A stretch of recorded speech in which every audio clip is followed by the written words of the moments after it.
আজ 17 জুন যে 3 বিভাগে ভারী বৃষ্টির সম্ভাবনা জানালো আবহাওয়া অধিদপ্তর। চলুন জেনে নেওয়া যাক। বর্ষা মৌসুমের শুরুতেই সোমবার 17 জুন রাজধানী সহ সারা দেশে পালিত হচ্ছে ঈদুল আজহা।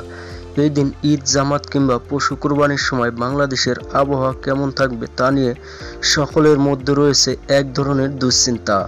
আবহাওয়া অধিদপ্তরের তথ্য মতে ঈদের দিন দেশের অনেক এলাকাতেই হতে পারে বৃষ্টি।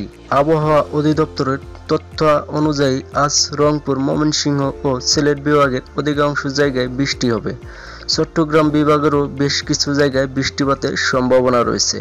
এছাড়া রাজশাহী, ঢাকা, খুলনা ও বরিশাল বিভাগের দু-এক জায়গায় অস্থায়ী দমকা হাওয়া সহ হালকা থেকে মাঝারি ধরনের বৃষ্টি, বজ্রসহ বৃষ্টি হতে পারে।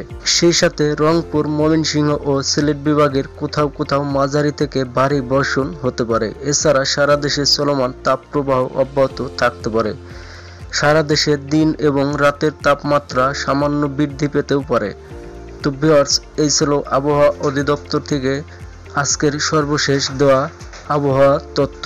পরবর্তী আপডেট পেতে চ্যানেলটি সাবস্ক্রাইব করুন এবং ভিডিওটি শেয়ার করে দিন।